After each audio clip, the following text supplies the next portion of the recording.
Hello and welcome tonight. As the countdown to the Osun governorship election continues, civil society organizations, IPAC and Kimpact Development Initiative demand free, fair, transparent, credible and peaceful polls without violence or intimidation. Women take to Oshogbo streets in major protest against alleged police intimidation, political violence and killings, calling for safety, justice and peace ahead of Saturday's governorship election. EU delegation refutes reports claiming it declined observing Nigeria's 2027 elections, confirming plans to send an electoral expert mission following an invitation from INEC. And dozens are reported dead after a powerful magnitude 7.4 earthquake strikes western Colombia, collapsing numerous buildings across several major cities and trapping residents beneath the catastrophic rubble. And on business news, Nigeria's customs modernization gains continental recognition as President Tinubu hails $3.1 billion AFCFTA deal. On sports news tonight, Nigerian teenager Ogenekare Esioba Thompson makes history, becoming the first Nigerian to win gold at any international fencing events. From the nation's capital, Nigerian Bar Association and UNICEF launch a key partnership to expand access to free pro bono legal services for vulnerable children across the country.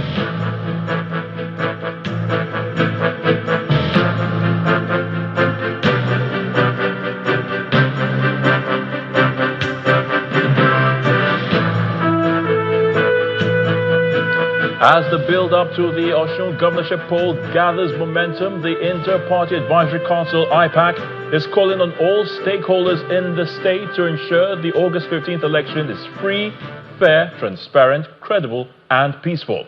Addressing a news conference in Abuja after a General Assembly of the Council, the National Chairman, Mr. Yusuf Dantale, says the Council is worried about heightened political tensions in Osun State and urged political actors to de-escalate the situation immediately. At a separate news conference, election monitoring organization Kimpact Development Initiative is asking INEC to establish a structured election day communication system in the Osun State governorship election. The Inter-Party Advisory Council, the umbrella body of all registered political parties, is holding this General Assembly to deliberate on the prevailing political situation in Osun and to safeguard democratic values ahead of the election.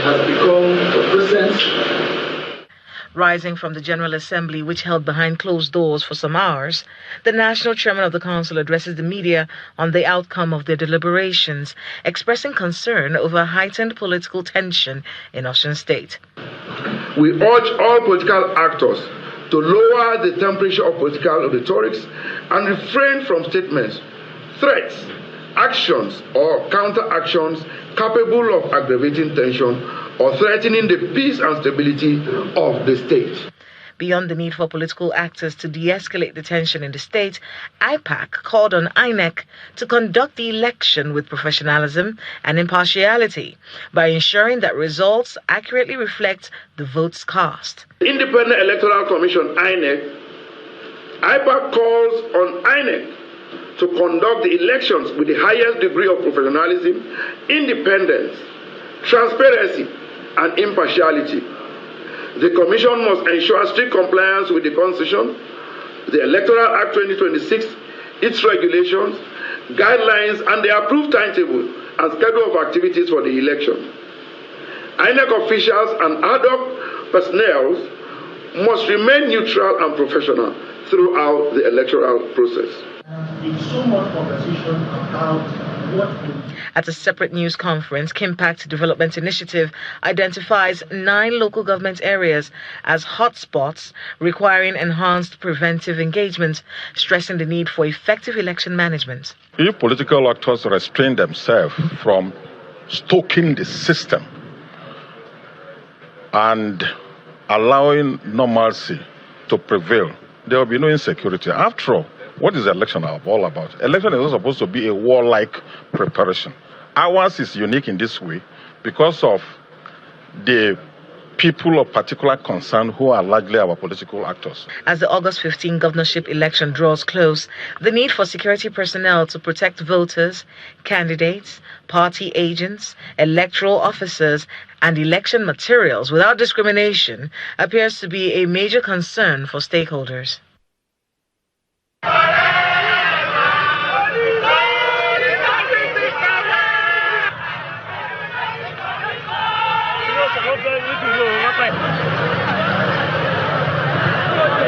In Osun State, a large crowd of women took to the streets of Osogbo, its capital, protesting what they described as police intimidation, political violence, and killings ahead of Saturday's governorship election. Carrying placards and singing solidarity songs, the women rejected political violence and called for an end to killings and intimidation. The leaders of the protest condemned the violence linked to political activities, saying political differences should not lead to killings, intimidation, or even destruction. The women also appealed to President Bola Tinubu to intervene, citing concerns over the safety and security of Osun residents ahead of the poll.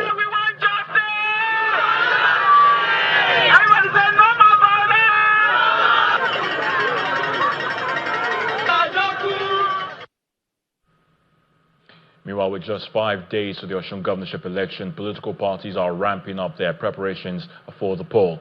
This time, the African Democratic Congress, led by some of its national officers and its presidential candidate for the 2027 elections, Atiku Abubakar, stormed Osogbo to solicit support for the party's governorship candidate, Najim Salam, ahead of the August 15th election.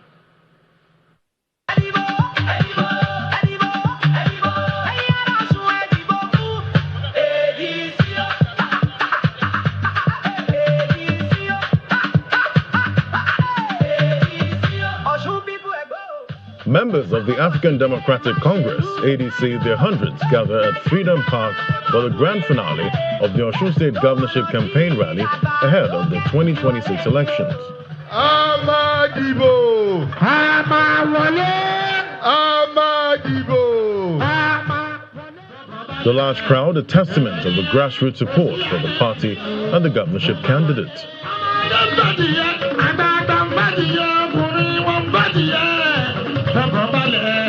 The national leaders of the party gave their full support to ensure victory for the Saturday's election. None of the national leaders is missing here, from the chairman, David Mark, the party's presidential candidate, Alhaji Atiku Abubakar, and the national secretary of the party, Rauf Aregbesola. Their message is clear: a victory for the party and its candidates on August the 15th, 2026.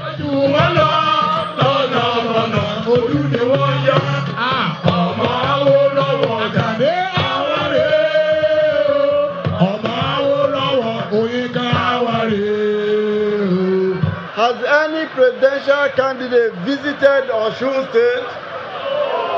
Our own is here with us. It shows the love that he has for this party.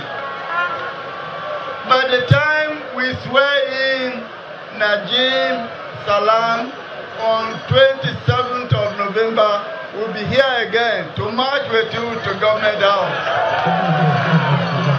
When you vote on Saturday, protect your vote. Stand by your vote. We are warning now, don't allow anybody to rig you out. They will not rig and get away with it. He then presents the party flag to the candidate. With this flag, you and your deputy will go to Government House on 27th of November 2026. I present you with the flag. Thank you.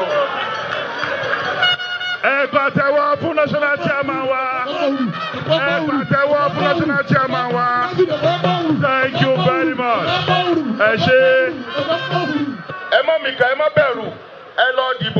Ẹgbẹ́ ADC ni ó wọlé. Ẹgbẹ́ àwáyọ̀ wọ́n ṣe bóṣù ló yọ. Ẹgbẹ́ àwáyọ̀ wọ́n ṣe bóṣù ló yọ. Àṣẹ̀ṣẹ̀ yọ oṣù. Àbàrà tíntín. Ẹgbẹ́ àwáyọ̀ wọ́n ṣe bóṣù ló yọ. I have come today to appeal to you again to vote ADC. This is because ADC, I can assure you, is different from APC, is different from APCOD, is different from all other parties. Because the best of Nigerians are today in ADC. The party leaders and supporters believe enough groundwork has been done to deliver candidates in the governorship election. However, citizens are waiting to see the voting pattern and who eventually wins the election on Saturday, August the 15th. But ADC is optimistic that victory is theirs.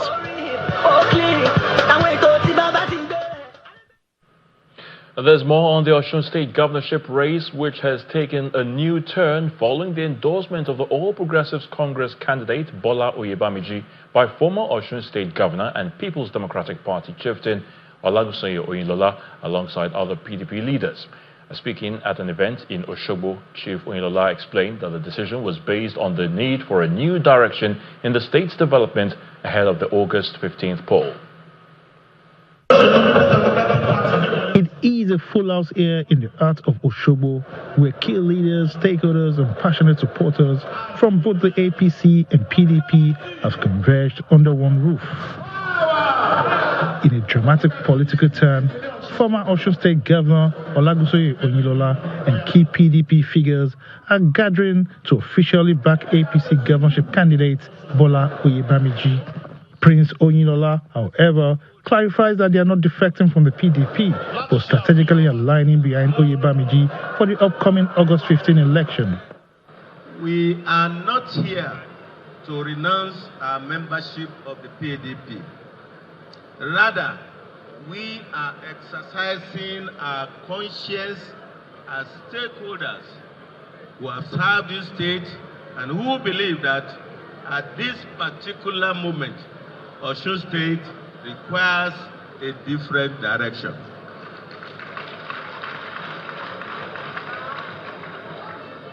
It is on this basis that we have resolved to officially declare our support for Mr. Bola Oyebamiji.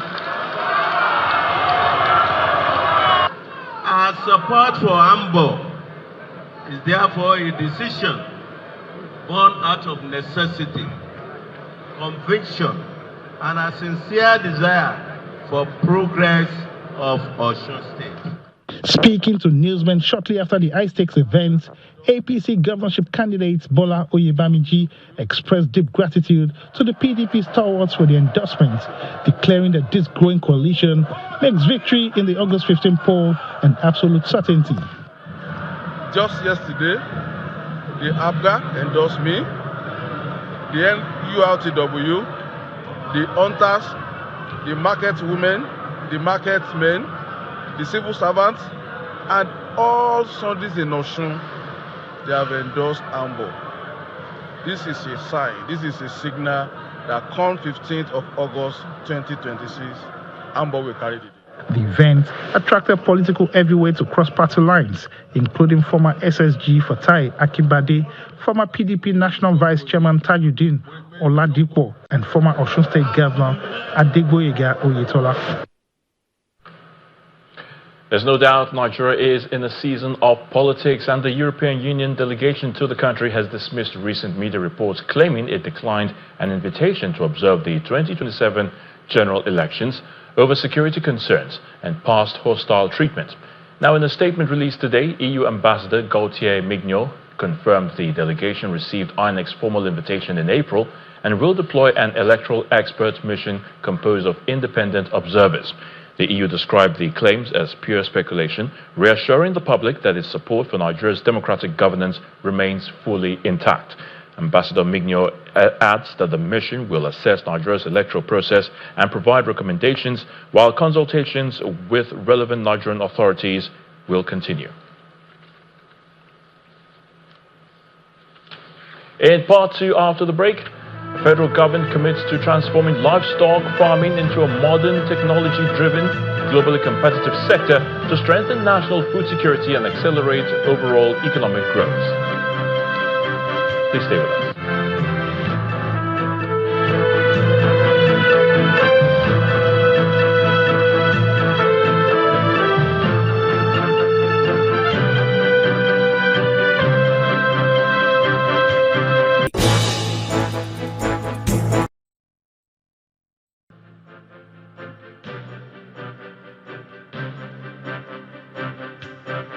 Welcome back. If you have just joined us, you're watching the news at 10 on Channels Television, broadcasting live from Lagos. A reminder of our top stories.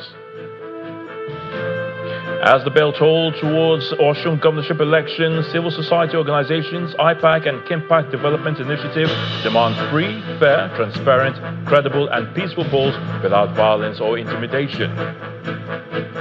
Women take to Oshogbo streets in major protest against alleged police intimidation, political violence and killings, calling for safety, justice and peace ahead of Saturday's governorship election in Osun State. EU delegation refused reports claiming it declined observing Nigeria's 2027 elections, confirming plans to send an electoral expert mission following an invitation from INEC. And dozens are reported dead after a powerful magnitude 7.4 earthquake strikes western Colombia, collapsing numerous buildings across several major cities and trapping residents beneath the catastrophic rubble.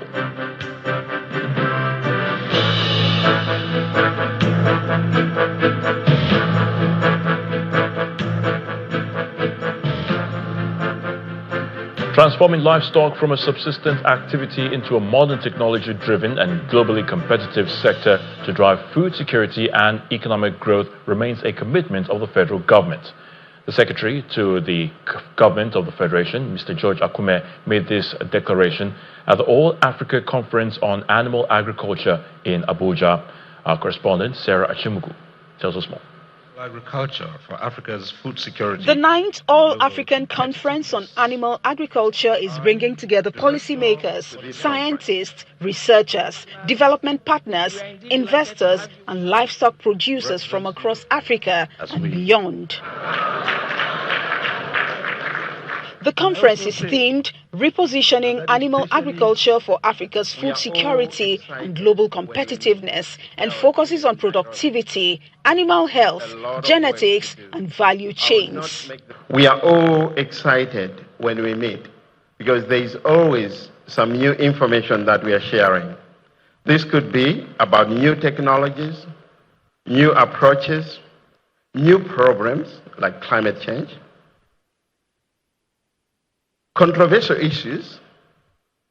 We shouldn't run away from the fact that livestock can create some controversial issues. We should have a conversation around those and look at solutions. Nigeria possesses one of the largest livestock populations in Africa, with an estimated 58 million cattle, 124 million goats, and 660 million poultry. The drive of the government is to position Nigeria as Africa's global leader in livestock production. Livestock contributes significantly to agricultural GDP in many African countries and supports the livelihood of millions, hundreds of millions of people, particularly women, youth, and pastoral communities. In Nigeria, we have embraced this new direction with determination. Key initiatives undertaken by the federal government to improve livestock include the Dairy Transformation Program to double local production and reduce imports, promotion of ranching and modern livestock systems, and support for women and youth in the livestock value chain. As we pursue economic diversification, we must acknowledge that livestock production remains a major driver of national growth. Recent economic performance demonstrates the growing importance of non-oil sectors, including livestock production, in supporting Nigeria's economic resilience and sustainable development. An award is presented to the representative of the president for his role towards the livestock sector. The next few days will feature sessions on how to reposition the livestock sector for Africa's food security. One last bit. Sarah Achimugu, Channels Television News. Staying with agribusiness, and in Adamawa, the state government has reached another milestone in its collaboration with the World Bank-assisted Livestock Productivity and Resilience Support Project by investing in building the digital capacity of livestock farmers as part of its commitment to modernizing the sector. Through this initiative, 100 livestock farmers are being empowered with the knowledge and practical experience needed to confidently utilize digital communication tools for business expansion, networking, information sharing, and increased income generation in Adamawa State. Gathered in this hall are livestock farmers from across Adamawa State who are receiving training designed to bridge digital gaps by equipping participants with practical digital skills that will strengthen production, improve market access, and create new opportunities for sustainable growth. The training aims to help the farmers to understand how technology can simplify livestock management. With digital communication tools, you can easily access information like veterinary advice, disease alerts, and outbreak. Then you can also access feeding and management tips, as well as weather and seasonal information. And finally, extension services and best practices. This training again is bringing to bear. You can see the good news. What our people don't know, or what our farmers don't know, sir. A livestock farmer will produce, for instance, a bull. It takes him 2 years to produce a bull.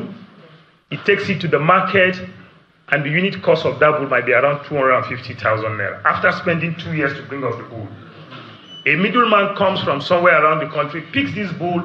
After 2 days, he's making a profit of over 250,000 from that same bull. And the reason for that is because we don't have informations. If you have informations, meaning you will know where to take your animals to. The Adamawa State Commissioner for Livestock Development commends the World Bank-supported project for partnering in digital empowerment of livestock farmers. In Adamawa State today, livestock contribute 40% of our GDP. 40%. So we are very important to our people, very important to the economic growth of the state and the entire country at large. So when you say a farmer, don't think it's the ordinary farming we do before with hoe and no. Livestock deals with everyday life. Whether chicken, whether goat, every day. The training features engagement in practical sessions where participants use digital tools. Display characteristics consistent. The farmers believe the training is beneficial to accessing timely market information, improved communication with buyers, proper record keeping, and much more to improve livestock productivity and profitability. Let's now head to the nation's capital, and Gloria Mizoke is standing by to give us the latest from our Abuja studios. Hello, Gloria. Great to see you. Thank you, Ayo. Same here. Well, still in the nation's capital, the Nigerian Bar Association, NBA, and the United Nations Children's Fund, UNICEF, have launched a partnership aimed at expanding access to pro bono legal services for children across Nigeria.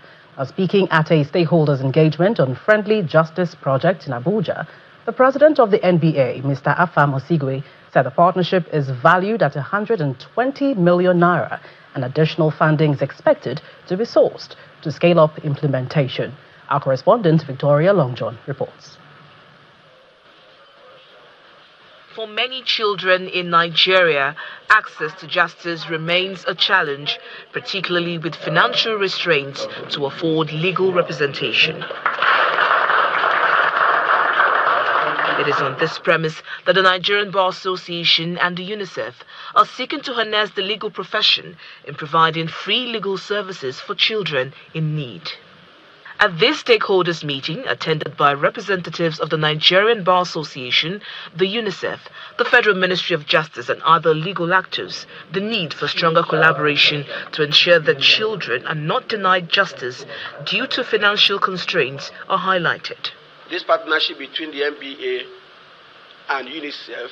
For the Nigerian Bar Association, the partnership represents an important step towards closing the justice gap as regards children's rights.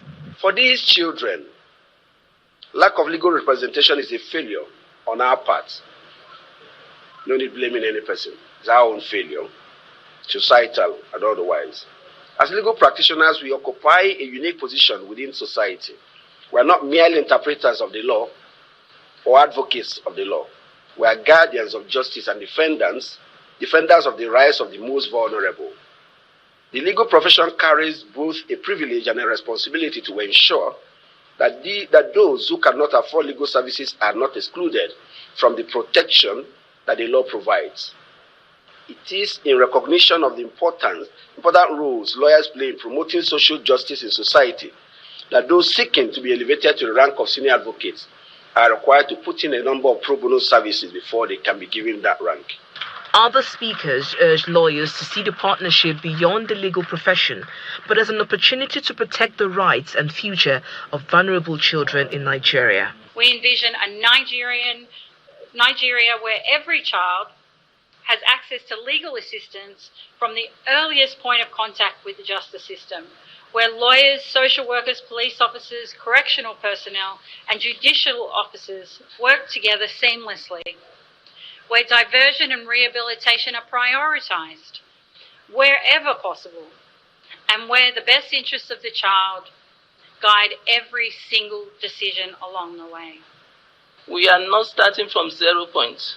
The foundation exists. Our task now is implementation, closing the gaps, building capacity, strengthening referral pathways, and ensuring that every guideline and law translates into better outcomes for children. The event ends with a handshake between the NBA and the UNICEF representative, a symbolic gesture signifying the formal commencement of the new partnership. From Abuja, Victoria Longjon, Channels Television News. Still ahead on the news at 10, Nigeria's customs modernization gains continental recognition as Tinubu hails $3.1 billion AFCFTA deal. That's in business news. Please join us again.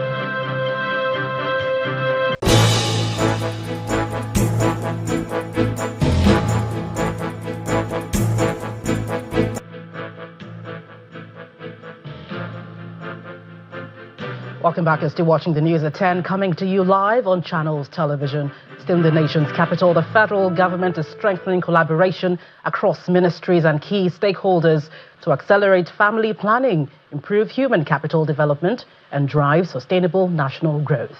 And that's according to the Coordinating Minister of Health and Social Welfare, Professor Mohammed Pate. He stated this while inaugurating the Nigeria Interministerial Platform on Family Planning, Health, Human Capital and National Development at a high-level meeting in Abuja. Professor Pate noted that President Bola Tinubu's vision of a prosperous, peaceful and people-oriented Nigeria depends on investing in the country's greatest asset, which is her people. He stressed that Nigeria's rapidly growing population can become a major driver of economic growth if supported with quality healthcare, education, women's empowerment and social protection.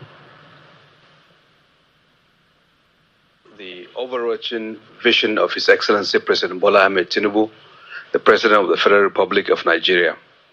As you all know, his vision, which was articulated 3 years ago, was that of a future for this country that is prosperous, that is peaceful, and that is people-oriented. And to achieve that vision, our population is our greatest asset. Not oil, not the mineral resources under the soil, but our people. Our people are the most important assets that we have. This inauguration of the Nigerian FP 2030 interministerial platform is very strategic. You may think it's just for family planning, but again, it is nothing but a nation where to achieve a sustainable development without investing in it of the people. I can tell you, we failed totally. But thank God that for a very long time, we have been having a dilution of elective and appointive positions in this country. But for the first time, on 40 years unbroken, we have a leadership, not a rulership. To company news, a new milestone in Africa's healthcare transformation has been recorded with the launch of Atunse Healthcare in Lagos, an initiative designed to reduce the continent's reliance on imported medicines.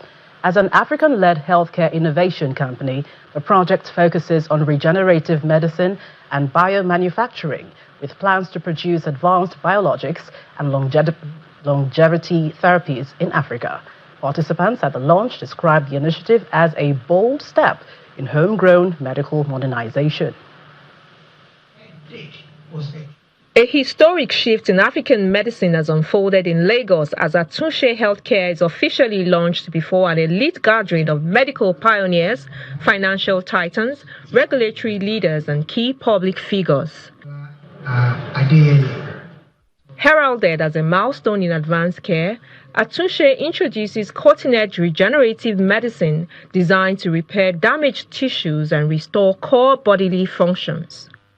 Atunse is a Yoruba word. Atunse is more than a name. It's a statement of intent. We are building an African platform that connects clinical care, science, research, education, data, product development, and ultimately local biomanufacturing. Atunse embodied renewal, restoration, and rebuilding.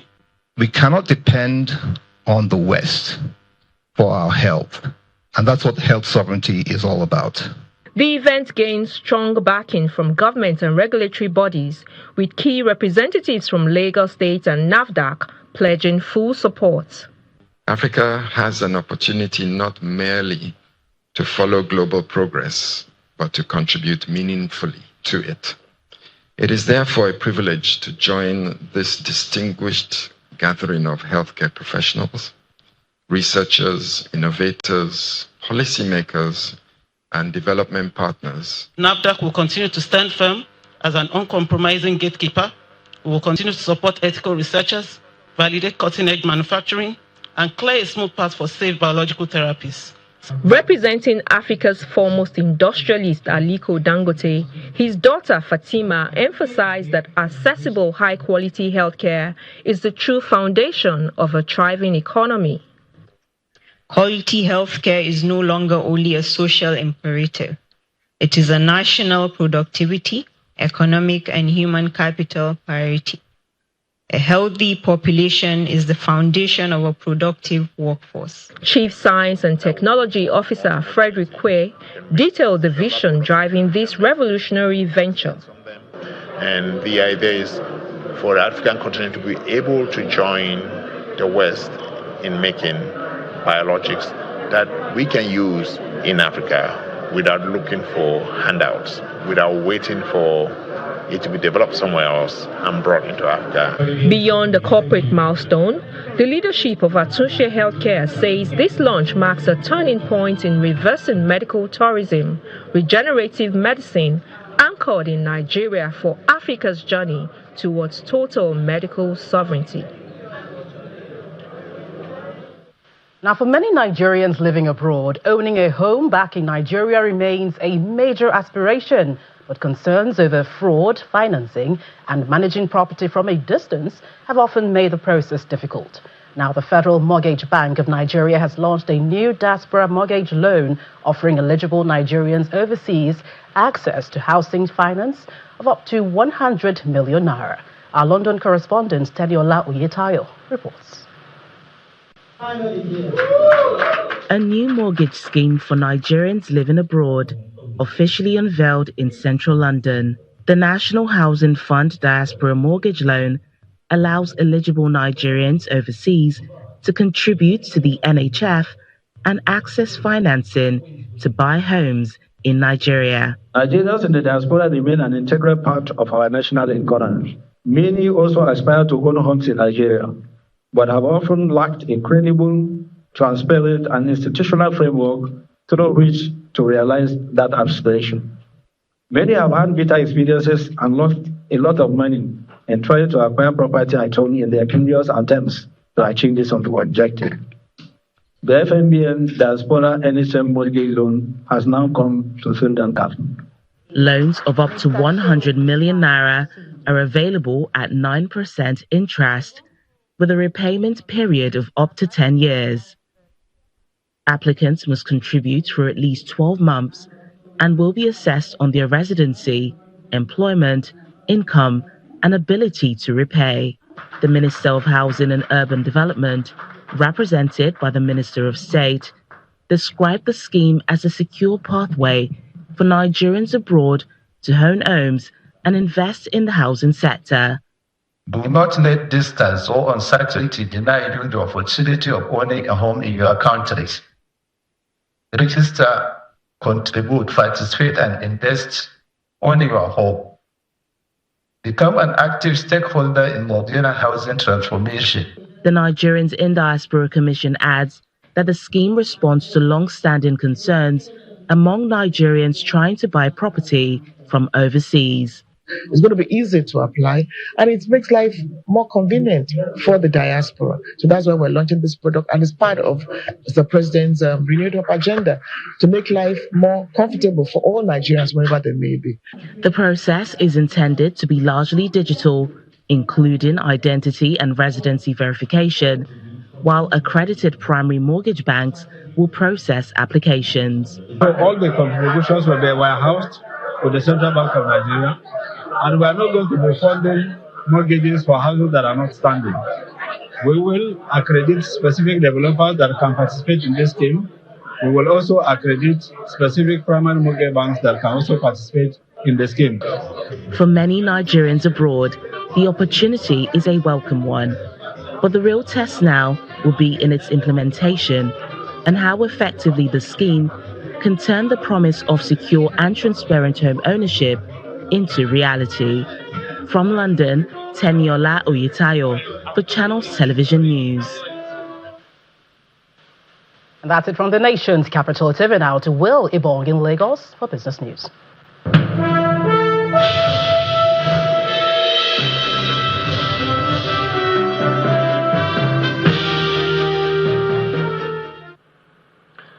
Thank you, Gloria. Now, President Bola Tinubu has hailed the recognition of Nigeria's customs modernization model by the African Continental Free Trade Area, AfCFTA, following the award of a $3.1 billion 20-year customs modernization project to a Nigerian-owned company. The project, through Bergman's subsidiary Afritrade CMP Limited, will deploy digital and physical infrastructure to improve customs processing, cargo tracking, border management, and trade data exchange across participating African countries. President Tinubu says the deal shows Nigeria can develop homegrown solutions for the African markets, while AfCFTA Secretary General Wamkele Mene describes Nigeria's Biodogu customs system as a model for Africa. Nigerian banks have written off 2.9 trillion naira in underperforming loans in 2025. That's about 63% of the 4.6 trillion naira raised during the recapitalization exercise, according to Augusto & Co.'s 2026 Banking Industry Report. The report shows banks raised the funds ahead of the March 2026 deadline, with domestic investors providing 73% of the new capital. Shareholders' funds rose 31.2%, while the capital adequacy ratio improved to 25.5% from 18.1%. Total assets and contingents also grew 12.7% to 201.9 trillion naira. However, Stage 3 loans rose 36%, pushing the impaired loan ratio to 6.4% from 4.5%, above the 5% regulatory threshold. We go to the power sector, where the Nigerian Electricity Regulatory Commission, NEC, has dissolved the board of Kaduna Electricity Distribution Company over 456.5 billion naira in cumulative market debt. NEC has appointed an interim board and directed a search for a new core investor after finding prolonged financial and operational underperformance. According to the regulator, Kaduna Disco paid only 41.93% of its adjusted market invoices in 2025, while its technical, commercial, and collection losses hit 71.88%.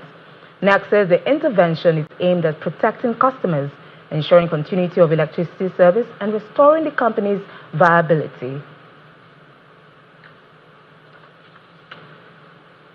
And from there, we head to the domestic equities market, which kicked off the new week with positive sentiments as the all-share index surged by 1.21%. Here's Lad Williams with highlights of today's trading.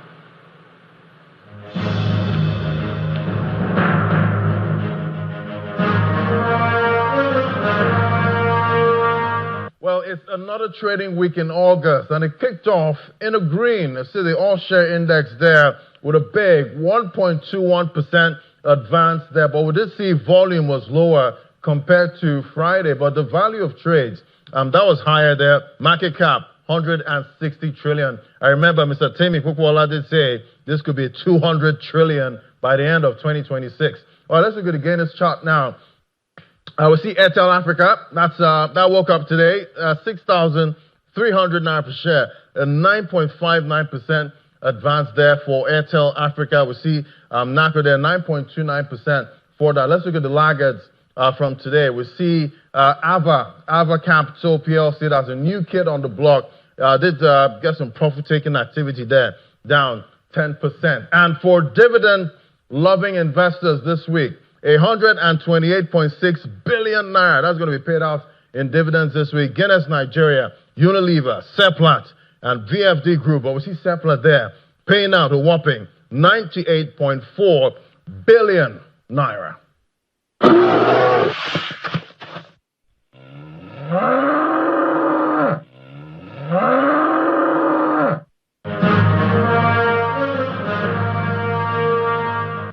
Definitely a profitable week for investors, Laddie. Let's check out the closing numbers for other major stock markets now.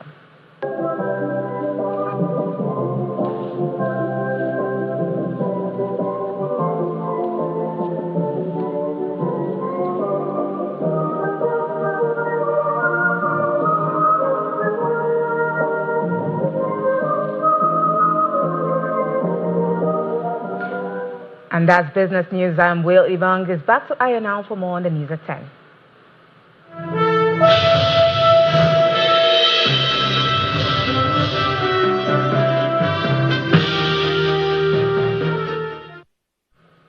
Many thanks, Will. Dozens of people have died from the earthquake in Colombia, which the death toll keeps rising since the 7.4 magnitude quake hit west of the country today.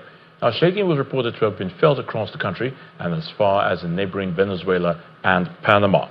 Buildings have collapsed and rescue efforts are underway to free those who are being trapped beneath the rubble.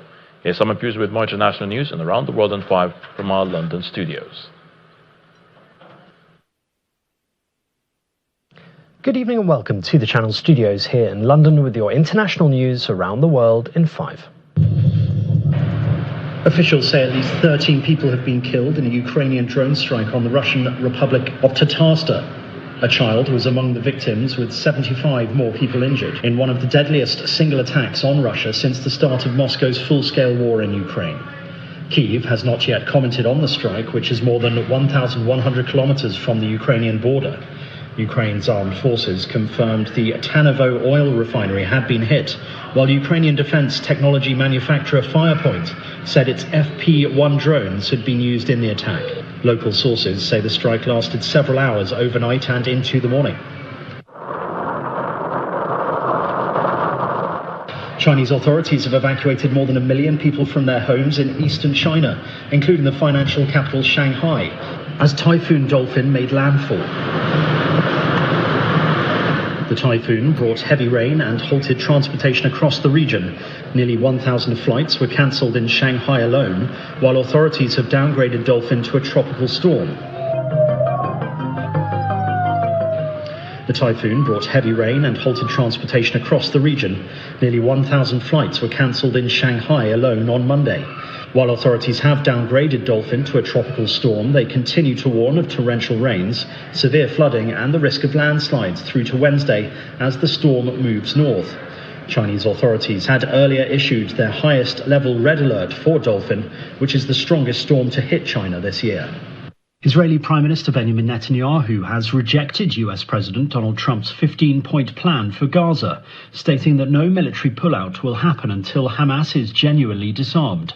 Trump's Board of Peace said last month it had reached an agreement for the complete disarmament of Hamas and other armed groups in Gaza.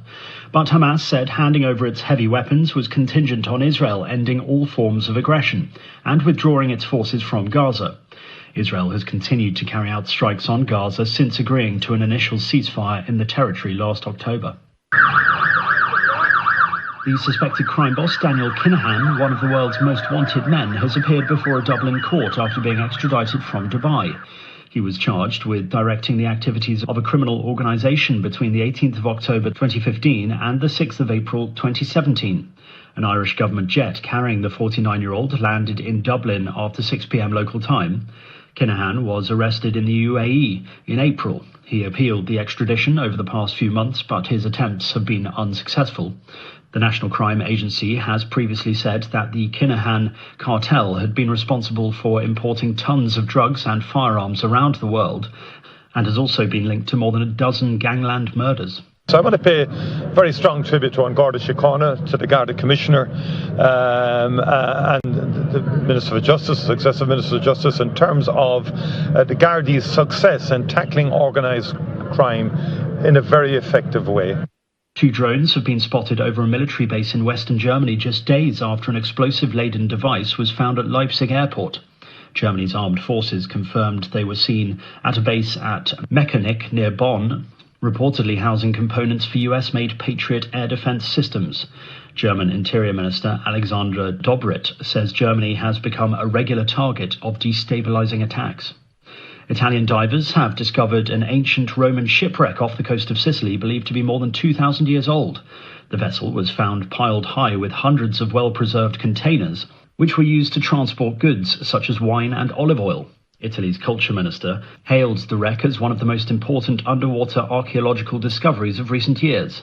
Specialist police divers found the ship around 46 metres deep after a tip-off from local fishermen.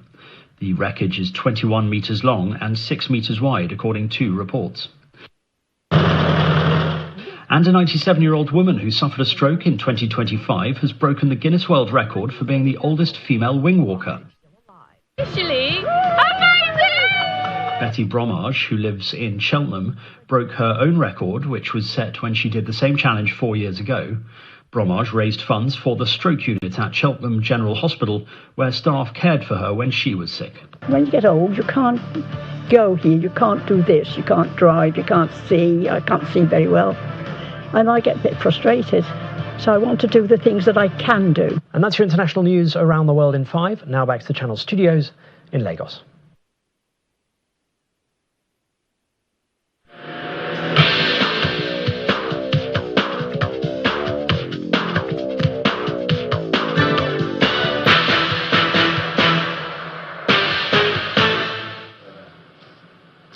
Thank you, Simon. Welcome to Sports News. Ogenegare Esioba Thompson has made history at the Commonwealth Fencing Championship, winning Nigeria's first ever gold medal in the men's under-23 at Rugby School, Nigeria in Lagos. Competing for Nigeria for the very first time after switching allegiance from England, the 16-year-old is the first Nigerian to capture gold at any international fencing event. To claim the crown, Esioba Thompson produced a masterclass in the final, defeating Asian champion Lokesh Vemani of India 15-5.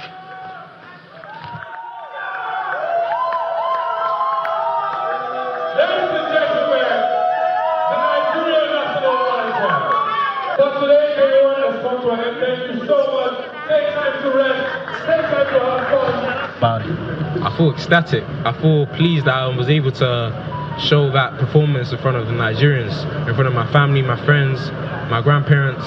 It meant a lot. It meant a lot. I always make sure that, I always prepare a lot before. I never try to underestimate none of my opponents, no matter where they're from, no matter who they are. I always make sure that I treat every match as it's a final.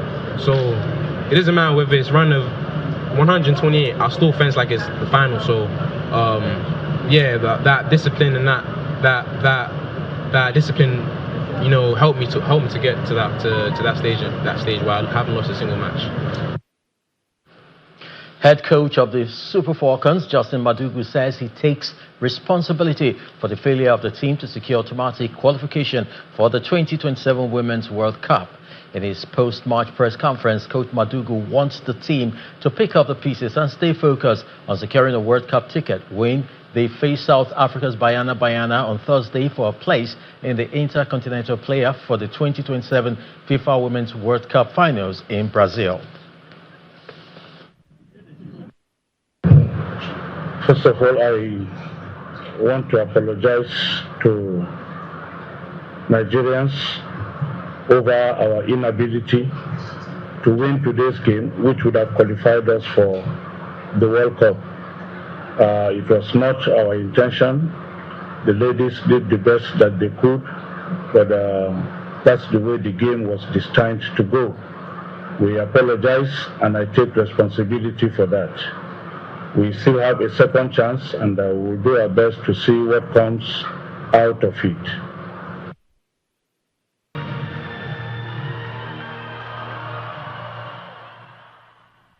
That sports is back to you, Ayo.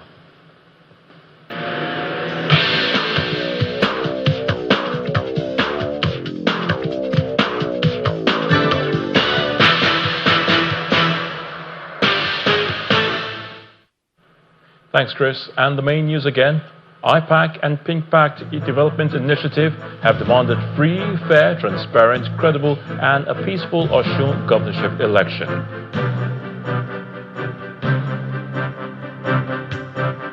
And that's the news at 10 tonight. Thank you so much for watching. I'm Ayo Tunde Balogun. From everyone here, do have a good night.